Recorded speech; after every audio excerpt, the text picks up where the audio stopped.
Hey there, Rusty Nelson, talking watercolor. I think this is vlog 32, and I'm just kind of in here getting started, getting my week going. It's Monday, week before Thanksgiving, and just kind of covering the bases of trying to get stuff done for the kids up at the university.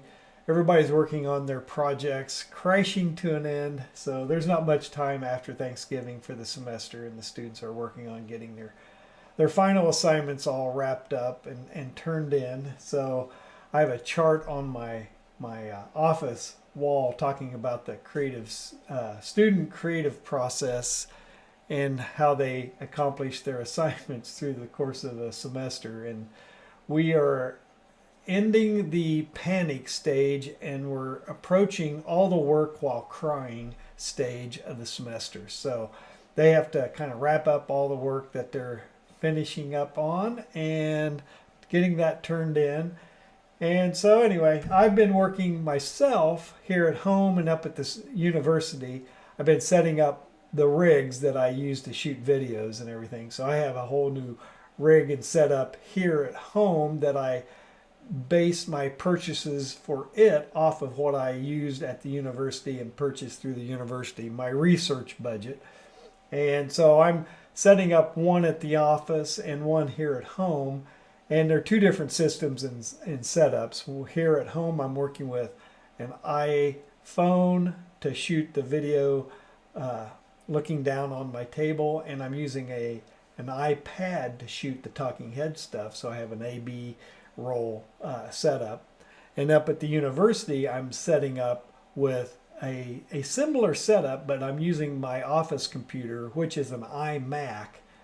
Yeah, it's an M1 iMac that I'm shooting video directly into the computer. So, and then also using my iPhone to do the shoot down on the desktop at the office. So anyway, it might look a little different. I've been playing around with lighting here and totally reconfigured the setup here. So it's just geek stuff that it's a lot of fun playing around with all this tech and all this equipment stuff. So anyway, that's where I'm at with what I'm doing at home and at the office and with the school. Everybody trying to get their assignments done. And here at home, today's talking watercolor is all about kind of the comments that I've been getting, and really I've had a lot of that Loomis tutorial continues to generate a lot of interest in people dropping comments. So and my stats definitely show that any of the recent videos I've been doing with drawing faces, watercolor faces, and the figure drawing stuff has been my top content, which has been kind of surprising. So it tells me my watercolor content apparently sucks, but that's all right. We're figuring it out. I'm learning as I go, and I'm trying to figure out what everybody out there who's watching the channel, what they want to see. So, and that's fine. And I'm definitely working hard to get my figure drawing chops back up to speed and get out of the yips. I've been having a lot of, that just goes to show you to what degree that watercolor and drawing and anything creative, it's really a mental game. It's getting out of your head and letting good things happen. And that's where I'm at right now. And I think I mentioned this last week in talking watercolor, just being, maybe it was one of my other videos. I think it was my figure drawing with ink tutorial that I posted, where having such growth on the channel all of a sudden has, it definitely is in my head, and I'm working my way through that. So I'm definitely going to be posting a lot of shorter videos. We're approaching a really busy time of the year for me, along with the holidays. So I'm going to be posting some short, quick kind of refresher videos on technique with watercolor and things with faces and figures. And amazingly, I've been getting a lot of comments about doing tutorials for hands and feet. So I'll be working with that. And I think one person was mentioning knees. So yeah, so okay, we can do that. I can definitely going to be doing a tutorial on hand structure, and people are always asking, is there a Loomis method for hands? Is there a Loomis method for dogs and cats? And the short answer is yes. Once you figure out the Loomis method, you can really apply the concepts behind the Loomis method in the human figure to other things, be it the hands, be it a dog, a cat, other kind of animals. And it really does boil down to the form. As long as you can see shapes and form, you're going to be able to deconstruct any kind of an animal or a appendage like a foot, a hand, and things like that. So it's really kind of taking the general concept and pushing it and extending it out to other things. And then I also got some comments about, maybe I made a comment in that tutorial about the head or the mouth being as wide as the pupils in the eye. And it's all just general guidelines, and because some people's proportions aren't the same as the guidelines. So their mouth might be as wide as the outer edge of their eye or the inner edge of the eye instead of the pupil. So there's a lot of give and take that happens with working with those type of guidelines with the Loomis method. Feel free to push it, and also especially if you're doing caricature, you're going to be pushing and exaggerating that formula to a wide extent. So there's a lot of fun and a lot of different things that are going on. Now, if you're working as a portrait artist, and that's when you have to get very exact as to the proportions and the positioning of the elements on the face. But I have never claimed to be a portrait artist, but I can get close, and like I said, every now and then I can strike a pretty good likeness if I'm on my game, which again, with the amount of time not teaching figure drawing that I have spent on figure drawing, so there's that time frame that 6 hours a week for 15 weeks, man, I can get tuned up and really am kind of on my game, getting the things produced. But if I'm only spending an hour or two a week, boy, that's a big difference. So if you are really interested in getting really up to speed and tuned in with your faces and your figures and stuff, you need to spend at least, recommend at least 6 hours a week, if not more.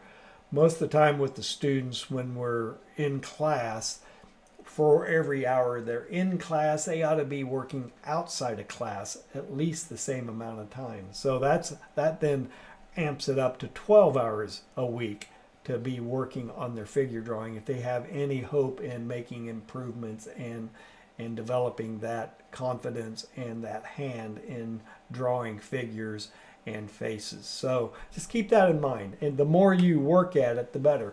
I just recently also saw a video on YouTube from a group. I'll have to look. I'll put if I remember, I think I mentioned this in one of my previous ones. I'll put a link in the description. I think I forgot.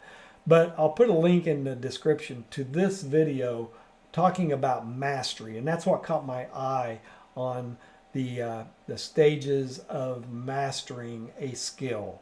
And it's definitely relevant because the clickbait in getting into the video was, we've been told everything wrong, that progress is practice leads to progress. That's all a constant incline of ability, and that's not how it really works. There's a brief surge in learning, right, and then it peaks up and it drops slightly, and then you plateau, and then you stay on that plateau until you gain the abilities and the skills necessary to make that next leap up to whatever stage it is in mastery, and then it drops down again and you plateau again. But that plateau is higher than the previous plateau, and there's all sorts of good reasons why, and then the things you have to do to move and progress up that stair step to mastery. So it was it's based on a book written back in the 1990s. going to be getting that book. I'll put that link out there as well if you want to see that and maybe get the book instead of just watching the video. If you really want to get in depth. And you know, there's a lot of things that was discussed in the video that I have discovered through my 27 years of teaching in higher education. You know, things that I've just simply have finally discovered or come to realize. And you know, the idea that students are working for grades, they're not. They really they might be grade grubbing, but the thing that really gets them past the stage of just working for a grade is, as an educator, you have to develop an interest in their mind on the subject. Otherwise, you know, they're just doing whatever it is you're telling them to do at only the level you expect them to work at. So when things really start to click is when you inspire and you enthuse the student to take it to the next level themselves. And that's the exciting part, and that's the thing that I've been trying to figure out how to do with my students up at the university for the last 5, 6, 7, 8 years. So it's been an interesting last half of my career in higher education, because I know, you know, that first half it's just learning the things that you need to teach to a student. And of course you rely upon things that were done to you in education, and then you have to kind of stop and think, well, I didn't really like that when I went through it, so there's got to be a better way. So then you start investigating all the various pedagogies and things that you need to do as an educator to get students excited. And an entry-level student is a whole lot different than an advanced student, and that's, I think, one of the frustrating areas that we've always been kind of stuck with is, you know, how do you get these advanced students to take it to the next level? And it's really on them to take it to the next level, but you have to enthuse them and get them excited about their project so that they then take and go for it. So that has been the thing that I was kind of reviewing in my mind's eye about, you know, mastery and moving students, and it all ties into what I'm doing here with the YouTube channel. So yeah, it's been an interesting week with that video, and it's given me a lot to think about. Up at the university, I've been busy with all the technical things that I've been doing with YouTube and shooting videos, and then tying it back into subject matter and the things I need to be producing for you guys out there wanting to learn how to do this stuff, and then also trying to mix that in with what I'm needing creatively and expressively with my work. I have a couple of freelance jobs I've been working on that's been taking up some of my time. I have a commission piece for a watercolor that is going to go into a poster. Been doing this for several years now, so I'm getting ready to do that and just kind of psyching myself up, getting all revved up and tuned up and ready to hit the ground running with that assignment, which also should lead over to some of the tutorials that I'm doing. But definitely some more fundamental watercolor still lifes and basic shapes and hands and feet, some more faces. I've got a whole list of things that I'm going to be working on in the next 2 weeks leading up to Thanksgiving, and then also the Christmas holidays and the New Year. So I need to get my nose to the grindstone and get some things produced. So, well, I have been going on for almost 15 minutes, and hell, you know what? I forgot. At the very beginning of the video, I meant to say, hey, welcome new viewers, you know? So yeah, that's another thing I have is a list of the things I gotta cover in my videos. I always did better if I could just work extemporaneously and more of an improv manner. So that was my nature and the things I believe work best for me. So writing out a full-blown script that I follow from top to bottom, that just kills it. And I don't think it's as fun to do, or probably as fun to watch, especially as I stumble around on stuff. Anyway, if you guys got anything out of today's Talking Watercolor, let me know. Give me a thumbs up, give me a like, drop me some comments. Again, this whole section, this 15 minutes that I like talking on YouTube, is practice for me so I can get better, but I can also address some of the things that you're dropping into comments to me. And I really do appreciate you watching. If you would like to support this channel and the free videos I'm doing with the art lessons and everything, hey, head over to my Patreon channel. The link's in the description. It's a $5 a month membership to just support what I'm doing here on YouTube. So, hey, I appreciate it, and I'll see you in the next week's Talking Watercolor.